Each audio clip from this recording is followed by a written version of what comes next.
ನೆಲದ ಬಗ್ಗೆ ಅಲ್ಲ, ನಿಮಗೂ ಗೊತ್ತಿಲ್ಲ. ಬರುದೇ ಇಲ್ಲ.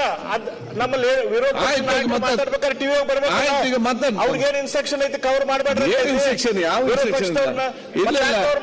ಸಂಪ್ರದಾಯ ನಾವಿಲ್ಲಿ ಮಾಡುದಿಲ್ಲ. ಸದನ ತೋರಿಸ್ತಾರೆ, ನಿಮ್ಮ ತೋರಿಸ್ತಾರೆ. ವಿರೋಧ ಪಕ್ಷದ ನಾಯಕರು ಇಂಪಾರ್ಟೆಂಟ್ ವಿಷಯ ಮಾತಾಡ್ತಿದ್ದಾರೆ, ಅದು ಬರ್ಬೇಕಲ್ಲ. ರಾಜ್ಯ ನಿಜವಾಗಿ ಸರ್ ನೋಡ್ರಿ, ಅಲ್ಲಿ ಬರ್ತದ ನೋಡ್ರಿ. ವಿರೋಧ ಪಕ್ಷ ನಾಯಕರು ಎಂತ ಒಂದು ದೊಡ್ಡ ಸ್ಟ್ಯಾಂಡರ್ಡ್ ಬಗ್ಗೆ ಮಾತಾಡುವಾಗ ಅದ್ರೊಳಗೆ ಬರುದಿಲ್ಲ ಅಂದ್ರೆ ಬರ್ತದೆ. ಇವತ್ತು ನಿನ್ನೆಲ್ಲ ಅವ್ರದೇ ಬಂದದ್ದು. This is too much. Technical problem ಇರಬಹುದು. ನೀನೆಲ್ಲ ಬಂದು ನಾನು ಕೇಳ್ತೇನೆ. ಹೋದ ಸದನದಲ್ಲೂ ಕೂಡ ಸೇಮ್ ಪ್ರಾಬ್ಲಮ್ ಆಗಿತ್ತು. ಈಗ ನಾವು ಅದನ್ನು ನೋಡ್ತೇವೆ ಎಷ್ಟು ಹೊತ್ತು ಬಂತು ಏನಿಲ್ಲ ಅಂತ ಹೇಳಿ. ಯಾಕೆ ಟಿವಿ ಅದೇನು ಪ್ರಾಬ್ಲಮ್ ಅಲ್ಲಿ ಸರಿಪಡಿಸ್ಲಿಕ್ಕೆ ಹೇಳಿ. Technical problem. ನಿನ್ನೆನೂ ನಾವು BSc ಅಲ್ಲಿ ಪ್ರಸ್ತಾವ ಮಾಡಿದಿರಿ, ಇದ್ರ ಬಗ್ಗೆ ಹೇಳಿದಿರಿ.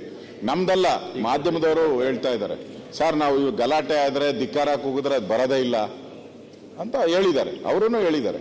ನಾವು ಅದನ್ನ ನೋಡಿದಿರಿ, ನಾವು ಕಣ್ಣಾರ ನೋಡಿದಿರಿ. ಉತ್ತಮವಾದ ಮಾತಾಡಿ ಎಲ್ಲ. ಈಗ ಯಾರು ಮಾತಾಡ್ತಾ ಇದ್ದಾರೆ ಅವ್ರನ್ನ ಫೋಕಸ್ ಮಾಡಬೇಕೇ ಹೊರತು ಅದು ಬಿಟ್ಬಿಟ್ಟು ಬೇರೆಯನ್ನೆಲ್ಲ ಫೋಕಸ್ ಮಾಡಿ. ಟೆಕ್ನಿಕಲ್ ಪ್ರಾಬ್ಲಮ್ ಇರ್ಬೋದು. ಅಲ್ಟಿಮೇಟ್ ಆಗಿ ಜನಕ್ಕೆ ತಾನೇ ಮೆಸೇಜ್ ಹೋಗ್ಬೇಕು, ಜನಕ್ಕೆ ತಾನೇ.